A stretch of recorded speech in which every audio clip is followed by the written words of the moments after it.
श्री शिवाय नमस्तुभ्यम।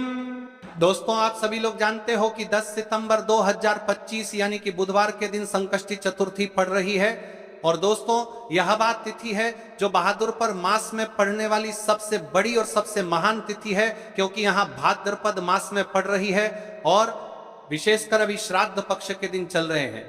शिव महापुराण की कथा में बताया गया है कि यदि अगर मौका लग जाए और भाद्रपद मास में पड़ने वाली संकष्टी चतुर्थी पड़ जाए तो यदि इस दिन आपने 3 हल्दी की तुलसी पत्ती वाला उपाय आपको अवश्य करना चाहिए। इन्हां दोनों का संयोग बहुत ही काम आता है, इसलिए आपको इस दिन ये 3 तुलसी पत्ते वाला उपाय तो अवश्य ही करना चाहिए। पूरे वर्ष में केवल एक बार ही ऐसा आपको मौका मिलता है। और दोस्तों, आप सभी लोग जानते हो कि यदि बुधवार का कोई सबसे बड़ा उपाय है तो वह मात्र केवल 3 तुलसी पत्ते वाला उपाय है। 10 सितंबर 2025 बुधवार, भाद्रपद मास की संकष्टी चतुर्थी। और इस संकष्टी चतुर्थी ये 3 हल्दी वाली तुलसी पत्ती वाला उपाय, ये कोई मामूली अनुष्ठान नहीं, ये एक ऐसा सरल परंतु शक्तिशाली उपाय है जिसका असर पूरे घर पर, पूरे परिवार पर पड़ता है। अगर आज तक आपने या आपके घर के किसी सदस्य ने इसे नहीं किया तो याद रखो, आपके पास एक आखिरी बड़ा अवसर है, इसे बिल्कुल मत छोड़ना। यदि आज तक आपने इस उपाय को किया ही ना हो तो महाराज, इस दिन आपके पास एक आखिरी मौका है। देखा गया है जो मनोकामना बड़े बड़े पूजा पाठ अनुष्ठान से पूर्ण नहीं होती, वह इस उपाय को करने से पूर्ण हो जाती है। इसलिए पूरे घर परिवार में से यदि आपके घर में कोई ऐसा सदस्य है जो अपनी मनोकामना के लिए इस उपाय को करना चाहता है तो वह भी कर सकता है। यदि आपके जीवन में बहुत ज्यादा दुख कष्ट चल रहे हैं और आपको उसका कारण भी नहीं पता है कि समस्या क्या है, किस वजह से आखिर ऐसा हो रहा है, तो महाराज इस दिन हल्दी की तुलसी पत्ती वाले उपाय को करने से आपकी वह सारी समस्या समाप्त हो जाती है। यदि इस 3 तुलसी पत्ती वाले उपाय को किसी विशेष दिन पर किया जाए तो महाराज जी हमें उसका फल भी प्राप्त होता है। अब कई सारे लोग बोलेंगे कि महाराज जी इस उपाय 3 हल्दी की तुलसी पत्ती वाले उपाय को करने से आखिर क्या होगा। तो देखिए महाराज जी, तुलसी का पत्ता भगवान श्री हरि विष्णु को अत्यंत प्रिय है और भगवान विष्णु को हल्दी भी प्रिय है। तो यदि भगवान विष्णु प्रसन्न होंगे तो आपके घर में लक्ष्मी भी आएगी और धन संपदा में वृद्धि भी होगी, यानी आपके कार्य भी सिद्ध होंगे और आपकी मनोकामना भी पूर्ण होगी। इसलिए हमें इस 3 हल्दी के तुलसी पत्ते वाले उपाय को करना है। देखिए महाराज जी, हम इस श्राद्ध पक्ष में राशि से जुड़ा भाग्य भी बता रहे हैं और भाग्य में चल रही परेशानियों को भी बता रहे हैं। तो यदि आपको ऐसा लगता है कि आपकी राशि में कोई दोष चल रहा है तो आप अपना नाम और अपनी राशि कमेंट बॉक्स में अवश्य लिखें। अगली वीडियो में हम आपकी राशि से जुड़ा भाग्य अवश्य बताएंगे। अब बात कर लेते हैं उपाय के बारे में। देखिए महाराज जी, अब हम आगे चलकर आपके संपूर्ण बातें बताने वाले हैं कि इस उपाय को आपको कहां करना है, यानी कि शिव मंदिर में करना है या फिर घर पर करना है। घर पर करना है तो किस समय करना है, यानी उपाय का जो समय है वह सबसे उत्तम समय कौन सा है और उपाय की सामग्री आपको क्या क्या और लेनी है। सबसे पहले आपको उपाय को करते समय क्या करना है, तो आपको वीडियो के अंतिम तक बने रहना है। हम वीडियो के अंतिम तक आपके संपूर्ण बातें बताने वाले हैं। देखिए महाराज जी, अभी श्राद्ध पक्ष चल रहा है, तो जो आपके जीवन में जो भी दुख कष्ट है, धन संपदा में कमी है या फिर कोई सा दोष चल रहा हो आपके ऊपर, पितृ दोष, कालसर्प दोष, वास्तु दोष, ये जो भी है महाराज जी, यदि आप इस उपाय को करते हैं तो सारे समाप्त होते हैं। इस उपाय को करने से आपके जीवन में चल रही कौन कौन सी परेशानियां समाप्त होगी, ध्यान से सुनिए। पितृदोष का शमन, घर के बेमुकाबला संकट जिनका कारण अज्ञात पितृदोष माना जाता है, वे कम होने लगते हैं।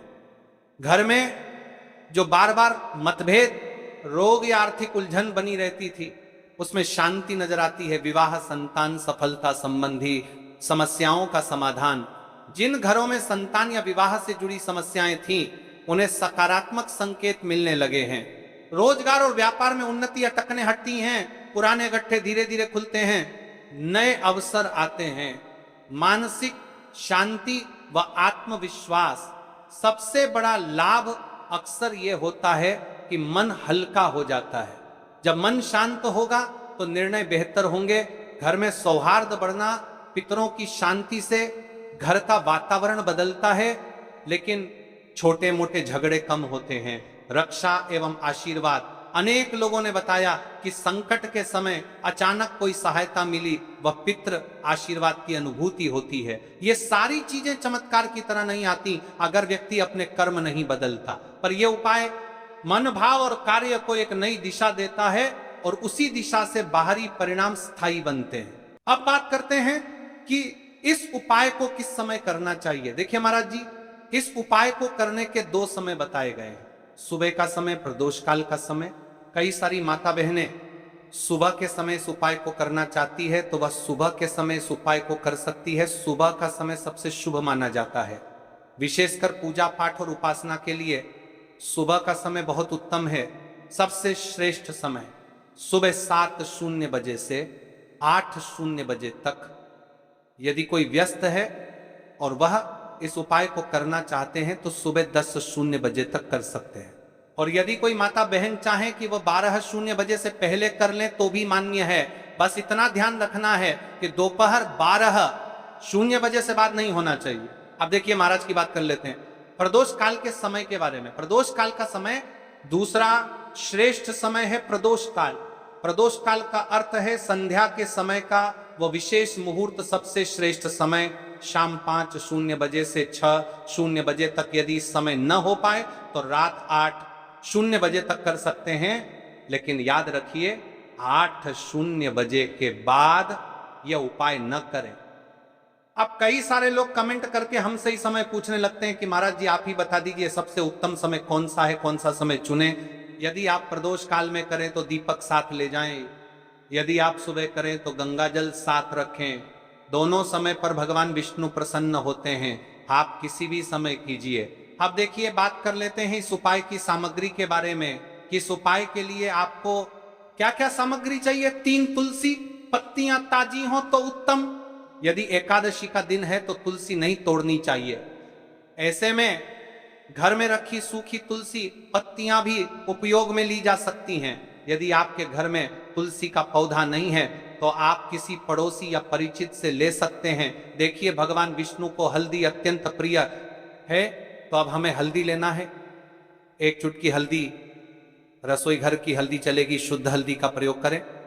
अब इस उपाय को करने के साथ में हमें एक दीपक भी लेना है महाराज जी, ठीक है। एक दीपक, लंबी बत्ती का दीपक। प्रदोष काल में करने पर दीपक अवश्य जलाएं। थोड़ा सा गंगाजल सुबह के समय करने पर गंगाजल का उपयोग करें। भगवान विष्णु की प्रतिमा या चित्र, भगवान विष्णु, श्री राम या श्री कृष्ण की प्रतिमा रखें। अब हम इस उपाय की पूरी विधि विस्तार से समझते हैं। शुद्धि और प्रारंभिक प्रार्थना। सबसे पहले आप स्नान कर लें या कम से कम हाथ मुंह धो लें, स्वच्छ वस्त्र पहने और पूजा स्थान को साफ करें। भगवान विष्णु की प्रतिमा के सामने आसन बिछाएं। तुलसी से प्रार्थना करके 3 पत्तियां लेना। हे माता तुलसी, मेरे जीवन में अनेक कष्ट हैं, मैं आपसे विनम्रता पूर्वक 3 पत्तियां ले रहा रही हूं, कृपया मेरी मनोकामनाएं पूर्ण हो। आप 3 तुलसी पत्तियां तोड़ लें, हल्दी लगाना। अब उन 3 पत्तियों में से 2 पत्तियों पर हल्दी की छोटी छोटी बिंदी लगाएं। यह आपको क्या करते हैं, बिंदी शुभता का प्रतीक है। ऐसा करने से पत्तियां और भी पवित्र हो जाती हैं। दीपक या गंगा जल का प्रयोग। यदि आप प्रदोष काल में हैं, दीपक जलाएं। यदि आप सुबह कर रहे हैं, गंगा जल का स्पर्श करें। 2 तुलसी पत्तियां अर्पण करना। जिन 2 पत्तियों पर हल्दी लगी है उन्हें भगवान विष्णु की प्रतिमा के सामने अर्पित करें और कहे, हे श्री हरि, मैं आपको ये तुलसी पत्तियां अर्पित करती हूं, कृपया मेरी मनोकामनाएं पूर्ण करें, मेरे कष्ट दूर करें, मेरे परिवार में सुख शांति लाए। नमो नारायणाय। अब अपनी समस्या या मनोकामना स्पष्ट रूप से बोलें। जैसे, मेरे घर में कलह है, कृपा कर इसे दूर करें। मेरे बच्चों को शिक्षा में सफलता मिले। मेरे घर में धन की कमी दूर हो। तीसरी तुलसी पत्ती का प्रयोग। अब बची हुई तीसरी पत्ती को आप घर के किसी शुभ स्थान पर रख दें, जैसे घर का मंदिर, धन स्थान, तिजोरी, अलमारी या घर का पवित्र स्थान। यह पत्ती आपके घर में समृद्धि और शुभता का प्रतीक बनेगी। अंत में भगवान विष्णु से प्रार्थना करें, हे विष्णु भगवान, आपने ये छोटी सी भक्ति स्वीकार की, कृपा कर मेरे जीवन में शांति और सुख प्रदान करें। फिर तुलसी माता को धन्यवाद दें। मंत्र जाप उपाय करते समय आप सरल मंत्र जप सकते हैं। नमो नारायणाय 11 बार या श्री विष्णवे नमः 21 बार उपाय करने के बाद का फल। अब देखिए महाराज जी, इस उपाय का फल क्या होता है? घर में शांति बनी रहती है, धन की वृद्धि और आर्थिक स्थिरता आती है, मनोकामनाएं धीरे धीरे पूर्ण होती हैं, परिवार में प्रेम और सौहार्द बढ़ता है, रोग और बाधाएं दूर होती हैं। तो भाइयों और माताओं, यथा 3 तुलसी पत्तियों और हल्दी का उपाय। यह उपाय छोटा है, सरल है, लेकिन इसमें अपार शक्ति छुपी हुई है। श्रद्धा और विश्वास से इसे करें, भगवान विष्णु और तुलसी माता अवश्य प्रसन्न होंगे। तो देखिए महाराज, अब हम बात कर लेते हैं एक दूसरे विशेष उपाय के बारे में। यदि आपके जीवन में धन संपदा में कमी है या धन संबंधित परेशानी है, तो आपको इस तुलसी की लकड़ी दीपक वाले उपाय को संकष्टी चतुर्थी के दिन अवश्य करना चाहिए। तुलसी की लकड़ी का दीपक, 11 चावल के दाने और 1 चुटकी हल्दी। तो सबसे पहले आपको हम दीपक के बारे में बताते हैं। तुलसी की लकड़ी का दीपक, तुलसी माता का वर्णन शास्त्रों में अत्यंत पवित्र माना गया है। तुलसी के बिना कोई भी पूजन अधूरा है। यद्यपि शिव जी को तुलसी अर्पित नहीं थी, परंतु तुलसी की लकड़ी का उपयोग जब दीपक के रूप में किया जाता है तो यह विशेष ऊर्जा उत्पन्न करती है। यह दीपक भक्त की मनोकामना पूरी करने में सहायक होता है। अब देखिए महाराज जी, 11 चावल के दाने का महत्व जानिए। चावल शुद्धता और समर्पण का प्रतीक है। हर दाना अखंडता और पूर्णता का द्योतक है। 11 अंक स्वयं में शक्तिशाली है। यह एकता और आध्यात्मिक जागृति का प्रतिनिधित्व करता है। जब 11 चावल शिवलिंग पर अर्पित किए जाते हैं तो यह 11 इंद्रियों का नियंत्रण और शुद्धिकरण करता है। 1 चुटकी हल्दी, 1 चुटकी हल्दी, हल्दी मां भगवती का प्रिय है और यह सौभाग्य, आयुर्वेद और पवित्रता का प्रतीक है। शास्त्रों में कहा गया है कि जहां हल्दी का प्रयोग होता है वहां मां लक्ष्मी का वास होता है। इसलिए जब इस हल्दी का प्रयोग शिव मंदिर में किया जाता है तो यह शिव शक्ति और लक्ष्मी दोनों की कृपा प्रदान करता है। कई सारे लोग प्रश्न करेंगे कि महाराज जी, ना ही शिव जी को तुलसी समर्पित कर सकते हैं और ना ही इस उपाय को किया जाता है। तो देखिए, इस उपाय को आपको शिव मंदिर की चौखट पर करना है। यह जो दीपक हम प्रज्वलित करेंगे, यह शिव मंदिर की चौखट पर करेंगे। तुलसी का संबंध आध्यात्मिक शांति, मानसिक स्थिरता और रोग नाश से है। जब तुलसी की लकड़ी का दीपक जलता है तो घर या मंदिर के आसपास की नकारात्मकता तुरंत दूर हो जाती है। तो देखिए महाराज जी, आपको इस तुलसी की लकड़ी के दीपक के बारे में हम आपको सबसे पहले बताते हैं। हालांकि आपके तीनों उपाय को साथ में ही करना है, लेकिन सबसे पहले और प्रथम तुलसी की लकड़ी का दीपक। तो देखिए, तुलसी की लकड़ी प्राप्त करना, यदि घर में तुलसी का पौधा है तो उसकी पास की नरम लकड़ी लेनी है। यदि घर में तुलसी का पौधा नहीं है तो बाजार से भी तुलसी की लकड़ी खरीदी जा सकती है। कई सारे घरों में तुलसी का वृक्ष नहीं होता है तो आप ये भी कर सकते हैं, ध्यान रहे। यदि आप किसी और के घर से ले रहे हैं तो उसे दक्षिणा अवश्य दें। बिना दक्षिणा के तुलसी लेना अशुभ माना जाता है। लकड़ी को तैयार करना, तुलसी की लकड़ी को छोटे टुकड़े में काटकर उसकी बत्ती बनानी है। उस बत्ती पर कपास रुई लपेटना है ताकि वह दीपक में ठीक से जल सके। अब यहाँ पर महाराज जी, कई सारे लोग प्रश्न करते हैं, हमें आटे का लेना है या फिर हमें दीपक मिट्टी का लेना है? तो देखिए, आपको मिट्टी का दीपक का प्रयोग करना है, क्योंकि हम तुलसी के लकड़ी के दीपक वाला उपाय कर रहे हैं। ठीक है, दीपक केवल मिट्टी का होना चाहिए। पीतल, कांसे या किसी और धातु का दीपक इस उपाय में उपयोग नहीं करना। मिट्टी का दीपक धरती तत्व का प्रतिनिधित्व करता है और यह शिव पूजन में सबसे उत्तम माना जाता है। अब देखिए महाराज जी, हमें तेल का किस प्रकार प्रयोग करना है? तो देखिए, तेल का प्रयोग इस दीपक में तिल का तेल या घी का प्रयोग करें। तेल पापों का नाश करता है और घी समृद्धि व शांति का वास कराता है।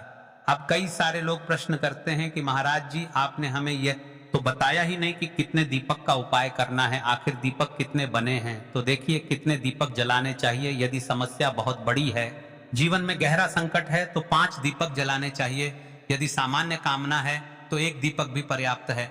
हर दीपक जलाते समय यह भावना रखें कि हे भोलेनाथ, यह दीपक मेरी अंधकारमय जीवन राह को प्रकाशमय करे। जैसे महाराज जी, तुलसी के लकड़ी दीपक वाला उपाय है। यह कोई साधारण उपाय नहीं है। तो आपको क्या क्या सावधानी बरतनी है? दीपक को शिवलिंग पर प्रत्यक्ष रूप से न रखें, इसे मंदिर की चौखट पर या बनाए गए स्वस्तिक पर रखें। दीपक जलाते समय मन में शुद्ध भाव होना चाहिए।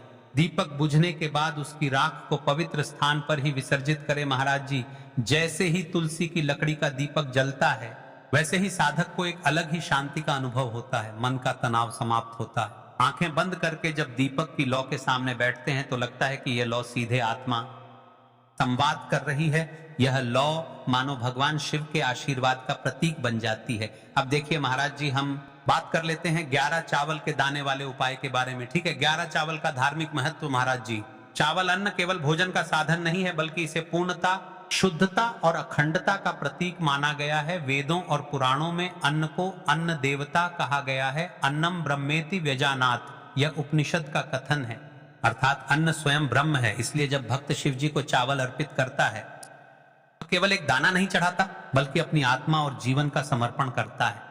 अब सबसे महत्वपूर्ण प्रश्न उठता है कि 11 चावल ही क्यों शास्त्रों में कहा गया है कि मनुष्य के शरीर में 11 चावल के दाने शिव जी को अर्पित करता है तो वह अपनी 11 इंद्रियों को भगवान को समर्पित करता है। यह समर्पण साधक के भीतर शुद्धि और संयम लाता है। अब देखिए महाराज जी, चावला के दाने कहाँ से लेने हैं, कैसे लेने हैं, इस बात पर चर्चा कर लेते हैं, क्योंकि कई सारे लोगों को मन में यह भी प्रश्न रहता है। घर में रखे चावल का प्रयोग किया जा सकता है, चाहो तो दुकान से भी ले सकते हो। ध्यान रहे, चावल अखंड और शुद्ध होने चाहिए।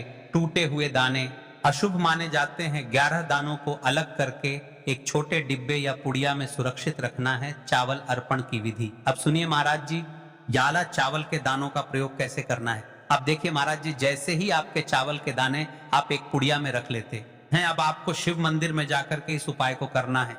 तो देखिए, आप एकदम स्वच्छ जल से नाहट होकर के शिव मंदिर पहुंचे और इस उपाय को करना है।